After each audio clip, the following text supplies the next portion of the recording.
Hello friends, welcome to our YouTube channel Simple Concepts. I am your educator Zakwan Sheikh. So today we are starting with very interesting topic. तो आज हम बड़ा interesting topic सीखेंगे. बड़ा ही अगला topic है जो पॉलिटी सब्जेक्ट का. तो पहले सिटीजनशिप जिसे कहते हैं सिटीजनशिप, बड़ा ही इंटरेस्टिंग टॉपिक है, बड़ा ही कंसेप्चुअल है. तो हम आपके सब कंसेप्ट क्लियर करेंगे. आप टेंशन ना लीजिए, आप फिक्र ना लीजिए. हम आपका ज़्यादा से ज़्यादा कैसे स्कोर हो उस स्कोर को बढ़ाने की कोशिश करेंगे. हम कैसे ज़्यादा से ज़्यादा आपका स्कोर बड़ा हो सकता है, तो उसके तरफ हम ध्यान देंगे. तो चलिए शुरू करते हैं दोस्तों. सिटीजनशिप शुरू करने से पहले अन अकेडमी ने 3 mega batches for complete preparation starts 15 जून, जो कि 15 जून से उनका कोर्स शुरू हो चुका है. UPSC CC 2020-21. इनमें 3 कोर्सेस आपको मिल जाएंगे. Mission UPSC CC 2021 that is bilingual GS batch course है. Lakshya UPSC CC 2021 that is Hindi GS batch course है. और expedition UPSC CC 2021 that is English GS batch course है. जो आपको हिंदी वर्जन भी मिल सकता है, हिंदी वर्जन में भी आप पढ़ सकते हैं. तो चलिए आगे चलते हैं दोस्तों. इनका सब्सक्रिप्शन प्लान देखिए दोस्तों. 24 मंथ पे आपको 67% आप सेव कर सकते हैं. बड़ा इकोनॉमिकल है और आप प्रोमो कोड यूज़ करके 10% डिस्काउंट इमीडिएटली पा सकते हैं. आपको डिस्काउंट मिल सकता है. आप ये प्रोमो कोड यूज़ करिए. और इनके 12 मंथ पर आपको 54% सेव हो जाएगा आपका. बड़ा ही इकोनॉमिकल ये कोर्सेस है. आप एक बार सब्सक्राइब करके देख लो इन कोर्सेज़ को. तो चलिए शुरू करते हैं. तो इनके टॉपिक जो एजुकेटर्स है, जो राकेश वर्मा सर, मृणाल पटेल सर, आतिश माथुर सर, जो 3 टॉप एजुकेटर्स है, आप इनसे भी आपको सीखने को मिल सकता है. इनके स्ट्रेटजीज़ क्या है, कैसे इनके लेक्चर्स से आप इनको पढ़ने को मिल सकता है आपको. तो इनरोल नाउ फॉर फ्री, क्योंकि इनरोल में फ्री है, आप इनरोल कर सकते हैं.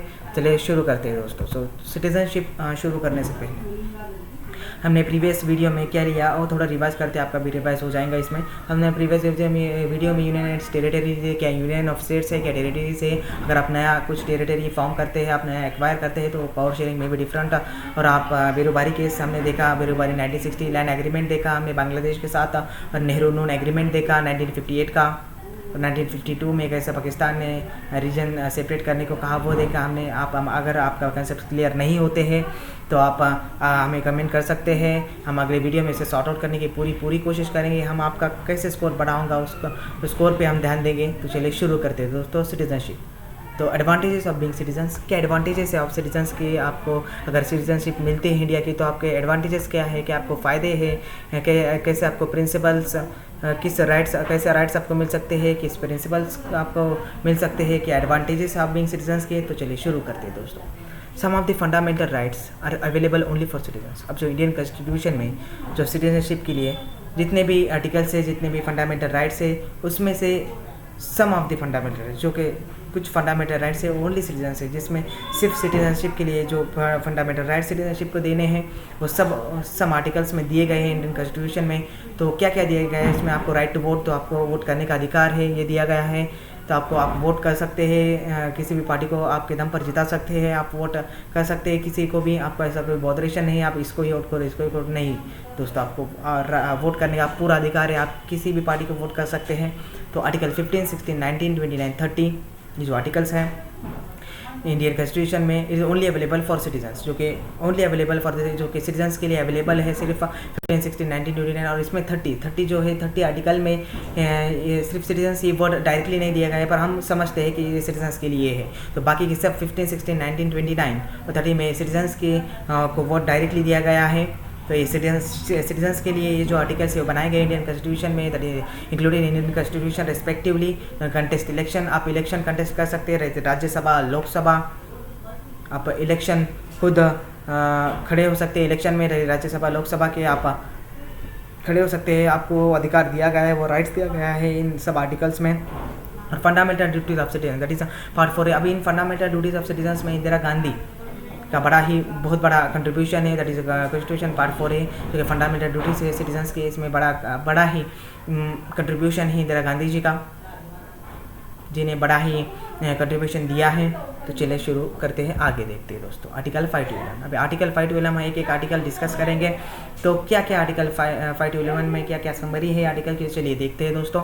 Article commencement of the constitution that is 26 Jan 1950. अभी ये जो आर्टिकल 5 to 11 है, ये commencement of the constitution that is 26 Jan 1950 तक ही सीमित है. The commencement of the constitution date 26 Jan 1950, जो कि 26 जन 1950 तक ही ये सीमित है।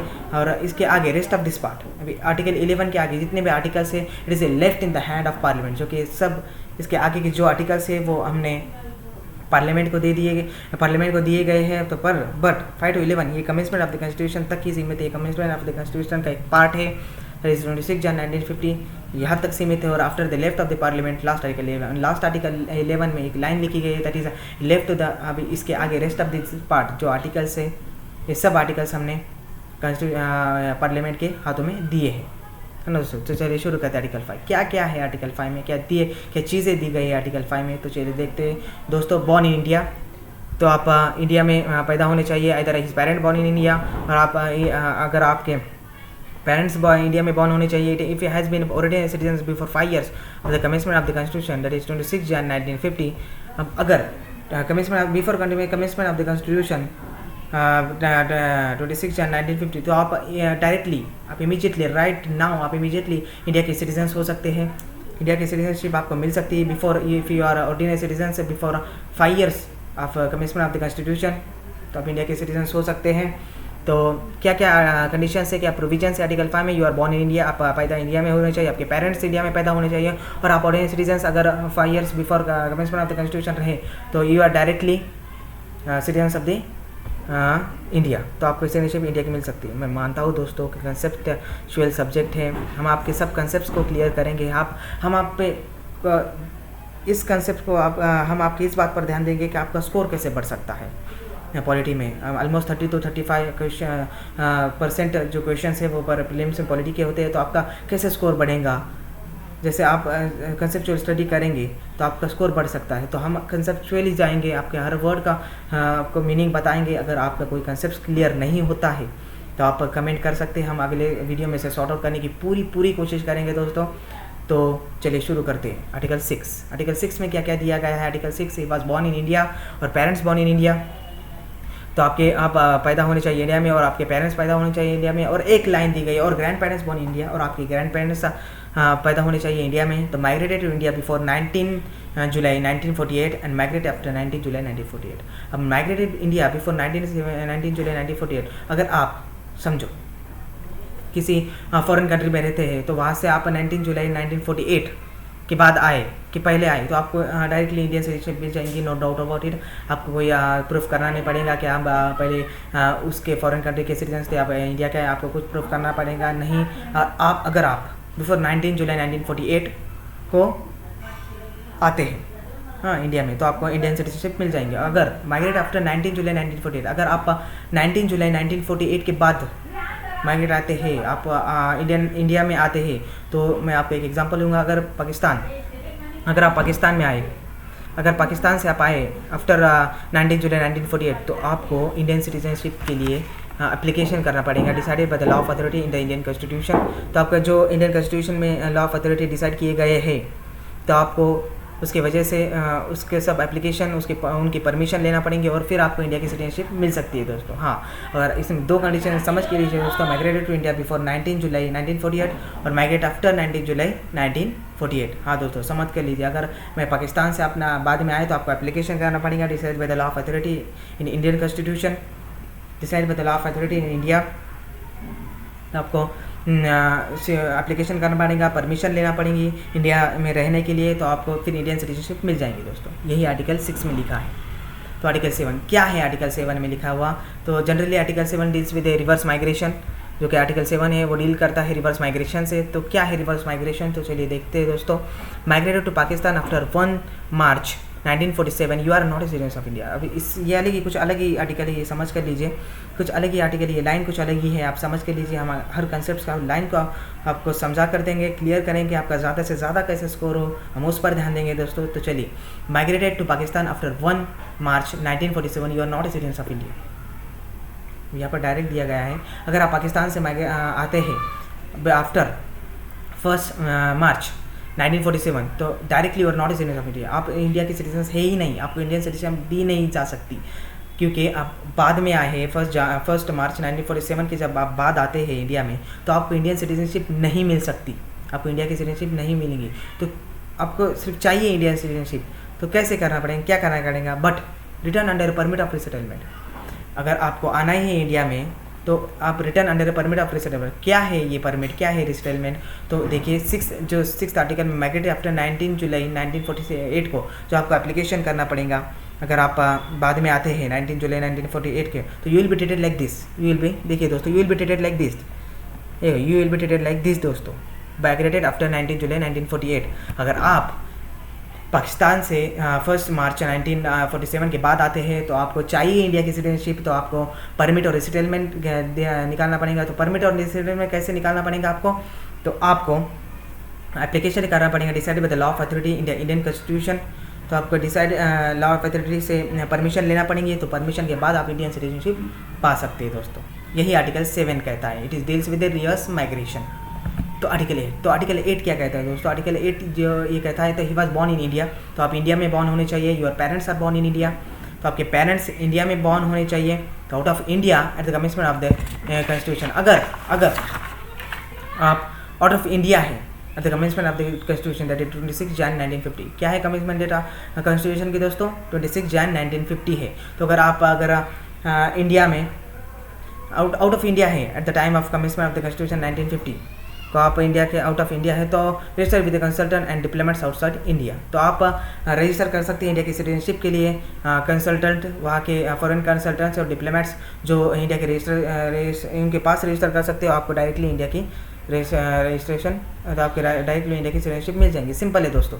तो ये article 8 deals with the registration है ना दोस्तों। अगर आप इंडिया, तो पहले क्या दिया गया आर्टिकल 8 में, he was born in India, कि आप इंडिया में बॉर्न होने चाहिए और parents are born in India, आपके पेरेंट्स इंडिया में बॉर्न होने चाहिए।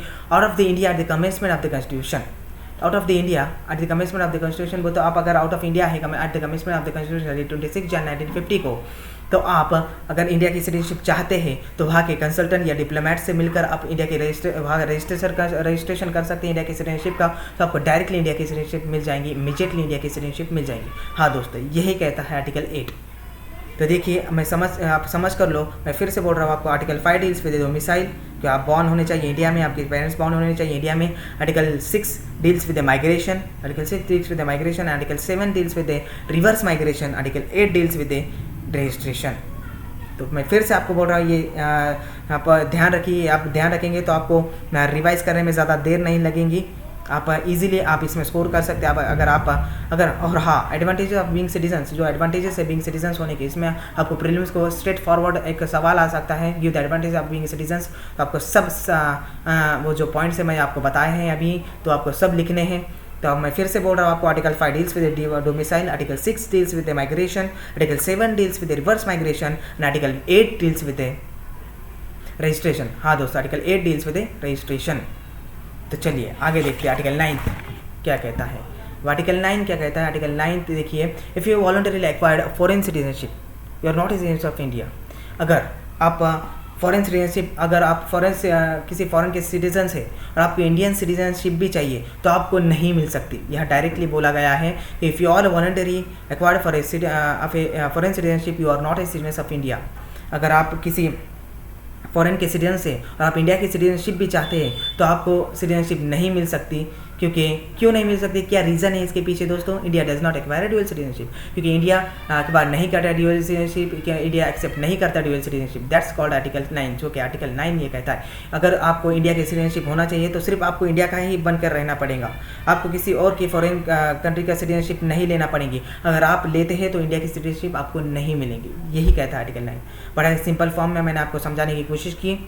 तो चलिए आर्टिकल 10, आर्टिकल 10 क्या कहता है? Article 10, if you are deemed to be citizens you will be continue to be citizen unless by law of parliament. अगर आप एक बार आपने इंडिया की सिटीजनशिप प्रूफ कर ली है ना दोस्तों, एक बार आपने इंडिया की सिटीजनशिप प्रूफ कर ली तो आपको बार बार प्रूफ करने की ज़रूरत नहीं है। ये कोई रेलवे का पास थोड़ी है, ये कोई बस का पास थोड़ी है कि आप एक बार सिटीजनशिप प्रूफ करेंगे तो आपको हर टाइम रिन्यू करना पड़ेगी सिटीजनशिप प्रूफ करने के लिए कि मैं भारत का हूँ, कि मैं भारत मेरा देश है, मैं भारत कंट्री का हूँ, इस 26 जन 1950 से मैं भारत का कंट्री का हूँ। तो आपको ये करने की कोई ज़रूरत नहीं है, आर्टिकल 10 कहता है दोस्तों। हाँ दोस्तों, ये आर्टिकल में यही लिखा गया है कि if are deemed to be citizens you will be continue to be citizens. अगर आप एक बार सिटीजन्स होते हैं इंडिया के, अगर आप एक बार सिटीजन होते हैं इंडिया के तो आपको बार बार सिटीजनशिप प्रूफ करने की कोई ज़रूरत नहीं है, unless by law of parliament. अगर लॉ ऑफ पार्लियामेंट कहता है आपको यहाँ के इंडिया की सिटीजनशिप प्रूफ, तभी आप इंडिया की सिटीजनशिप प्रूफ कर सकते हैं।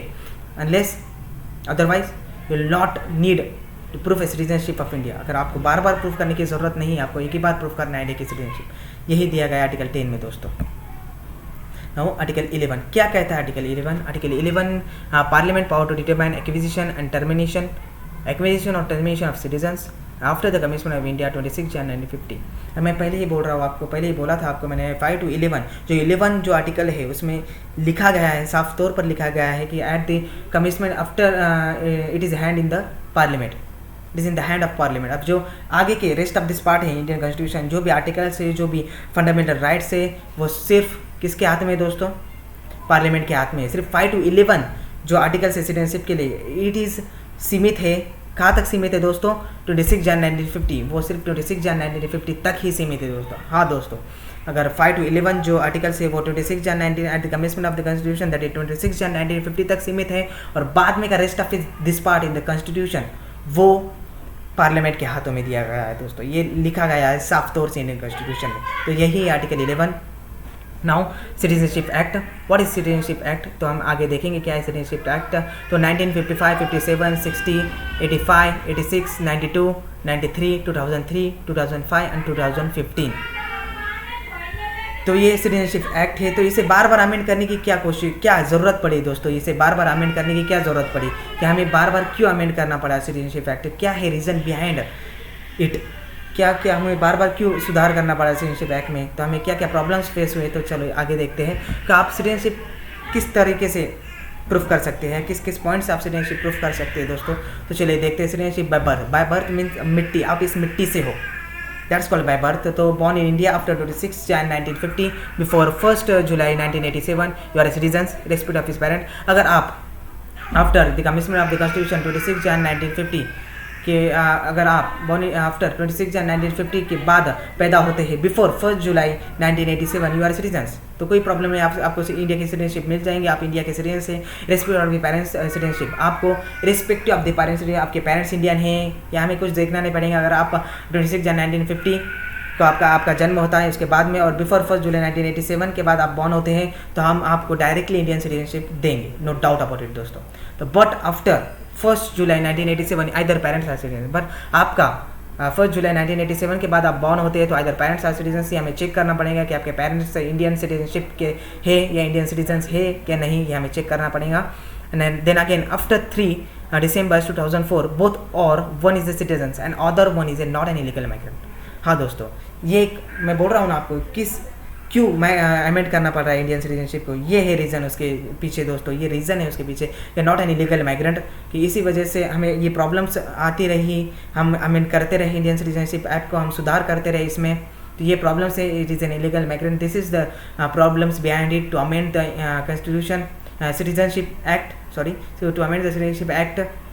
तो हमने इतने बार अमेंड किया, हमें प्रॉब्लम फेस होती रही, हम अमेंड करते गए। Then after 3 December 2004 both or one is a citizens and other one is a not an illegal migrant।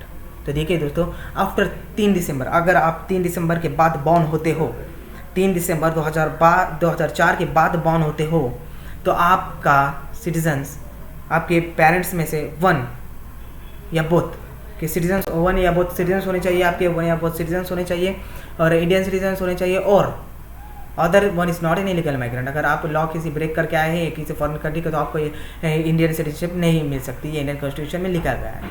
हाँ दोस्तों, तो चलिए आगे देखते हैं। बाय डिसेंट मीन मिट्टी, आप इस मिट्टी से हो, आप इस मिट्टी के हो, ये आपको प्रूफ करना पड़ेगा। तो किस प्रोविजन से आपको प्रूफ करना पड़ेगा? तो देखिए दोस्तों, born outside India after 26 Jan 1950, born outside India after 26 Jan 1950 before 10 December 1992, father must be a citizen at the time of his birth. Then born outside India after 26 Jan 1950 at the commencement of the date। क्या commencement date है दोस्तों Indian constitution की? 26 Jan 1950 before.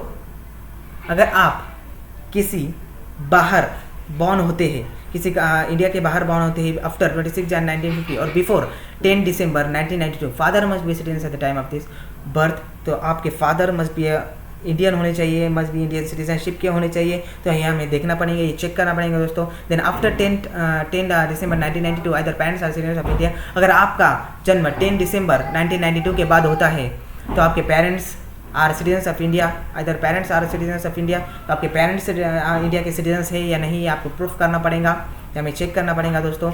Then after 3 December 2004 you should be a compulsory registration of your birth with in 1 year. अब यहाँ पर देखिए compulsory आ गया दोस्तों, कंपल्सरी है। क्यों कंपल्सरी आ गया? बिफोर अगर आप 3 दिसंबर 2004 के बाद पैदा होते हैं तो आपको कंपल्सरी रजिस्ट्रेशन करना पड़ेगा। आप जहाँ कहीं भी पैदा होते हो 3 दिसंबर 2004 के बाद तो आपको कंपल्सरी आपको रजिस्ट्रेशन करना पड़ेगा आपके बर्थडे का विद इन 1 ईयर। ये एक्सटेंड की गई है दोस्तों कि विद इन 1 ईयर आपको रजिस्ट्रेशन करना पड़ेगा कंपल्सरी ऑफ योर बर्थ, कि आपको कब कहाँ जन्म हुआ है, कहाँ भी फॉरेन कंट्री में आपका जन्म हुआ है, अगर आउटसाइड ऑफ इंडिया आपका जन्म हुआ है तो आपको ये करना पड़ेगा, रजिस्ट्रेशन करना पड़ेगा विद इन 1 ईयर। तो आप इंडिया के सिटीजनशिप हो सकते हैं, तो आपको इंडिया की सिटीजनशिप मिल सकती है। हाँ दोस्तों, तो चलिए आगे। बाय नेचुरलाइजेशन मीन नैसर्गिक, आपको नैसर्गिक तरीके से कैसे इंडिया की सिटीजनशिप मिल सकती है दोस्तों। तो देखिए दोस्तों, मैं पिछले बाय डिसेंट इसमें 3 स्टेप दिए गए हैं दोस्तों। तो इसमें 3 स्टेप दिए गए हैं यहाँ पर। आफ्टर 26 जन 1950 और after 10 December 1992 and after 3 December 2004, ये 3 स्टेजेस आपको दिए गए हैं यहाँ पर। तो ये 3 स्टेजेस आपको बाय डिसेंट में दिए गए हैं। इस तरीके से आपको इंडिया की सिटीजनशिप मिल सकती है। तो ये 3 आप रट लो या कुछ भी कर लो, समझ कर ले लो, आपकी कंसेप्ट क्लियर कर लो। अगर आपको ज़्यादा स्कोर करना है प्रीलिम्स में तो आपको हर कंसेप्ट को क्लियर करना पड़ेगा। हाँ दोस्तों, और हम पूरी कोशिश करेंगे आपके कंसेप्ट क्लियर करने की। तो चलिए आगे देखते हैं दोस्तों। बाय नेचुरलाइजेशन, तो बाय नेचुरलाइजेशन नैसर्गिक आप कैसे कर सकते हैं। He or she must be belong to a country where similar provision is given for Indian citizen. Then he or she must belong to a country, अगर आपको इंडियन सिटीजनशिप चाहिए, अगर आपको इंडियन सिटीजन होना ही है, आपको इंडिया के citizen पढ़ना ही है, होना ही इंडिया की सिटीजनशिप, तो आपको अगर आप फॉरेन कंट्री से में इसके पहले सिटीजन से, तो आप वहाँ के फॉरेन कंट्री में आपको इंडिया में जो सिटीजन्स जो राइट्स दिए जाते हैं, जो प्रिंसिपल्स दिए जाते हैं इंडिया में सिटीजन्स के लिए, वही भी वहाँ के प्रिंसिपल्स, वहाँ भी वो प्रिंसिपल होने चाहिए, तभी आपको इंडिया की सिटीजनशिप मिल सकती है। यही इस लाइन का मतलब है दोस्तों, by naturalisation. Not an illegal migrant, अगर आप किसी फॉरेन कंट्री से लॉ ब्रेक करके आते हो, किसी रजिस्ट्रेशन में कोई प्रॉब्लम करके आते हो, तो आपको इंडिया की सिटीजनशिप नहीं मिल सकती, इंडिया की सिटीजनशिप नहीं मिल सकती। That's called not an illegal migrant.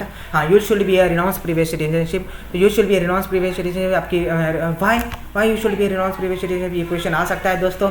You should be a renounce previous citizenship क्योंकि what is the reason behind it, क्या है इसके पीछे का रीज़न दोस्तों। क्योंकि आर्टिकल 9 के तहत we are not accepted dual citizenship. अगर आप फॉरेन कंट्री के भी सिटीजन है और आपको इंडिया की सिटीजनशिप चाहिए तो आपको नहीं आपको नहीं मिल सकती, इट इज़ इम्पॉसिबल।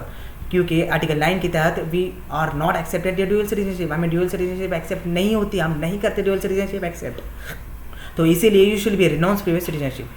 तो आपको जिस कंट्री से आप सिटीजनशिप छोड़ कर आए हैं वो आपको प्रूफ करना पड़ेगा कि मैंने इस कंट्री से आपको सिटीजनशिप छोड़ के आया हूँ, अब मुझे इंडिया की सिटीजनशिप चाहिए, तो इसके बाद ही आपको इंडिया की सिटीजनशिप मिल सकती है। हाँ, बाय इनकॉर्पोरेशन। अब बाय इनकॉर्पोरेशन कैसे दोस्तों, it is only by law of the parliament. तो it is only by law of the parliament. क्यों by law of the parliament, मैं बोला ना, एक 11 के बाद जो आर्टिकल्स हैं वो articles by in the hand of parliament, जो कि पार्लियामेंट के हाथ में दिए गए हैं। तो 5 to 11 जो आर्टिकल्स है वो सिर्फ eight the commencement of the constitution that is 26 Jan 1950 तक सीमित है। हाँ दोस्तों, अब समझो, मैं एक सिंपल से एग्जांपल देता हूँ, ये कंसेप्ट आपके क्लियर हो जाएंगे। तो हम अगर कल के को पीओके अखबार कर लिया, पीओके अखबार जम्मू कश्मीर अखबार कर लिया, तो वहाँ के सिटीजन्स अगर इंडिया की सिटीजनशिप चाहते हैं तो हम अपने थिंकिंग से, अपने प्रिंसिपल से, अपने राइट्स से उनको सिटीजनशिप देंगे। हमारे राइट्स होंगे, हमारे थिंकिंग होंगी, हमारे प्रिंसिपल्स, हमारे थिंकिंग के प्रिंसिपल्स उन्हें दिए गए होंगे, तभी हम उनको सिटीजनशिप देंगे। तो इसे कहते हैं बाय इनकॉर्पोरेशन।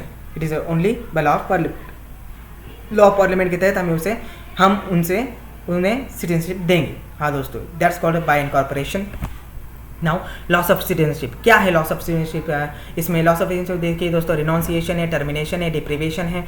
तो मैंने बोला था ना, आगे आपको जैसे जैसे जाएंगे वैसे टर्मिनेशन और एक्विजिशन का आपको मीनिंग क्लियर होता जाएगा। तो इसमें देखो, लॉस ऑफ सिटीजनशिप का एक पार्ट है टर्मिनेशन और एक्विजिशन, जो कि आर्टिकल 11 में इंक्लूड किया गया है।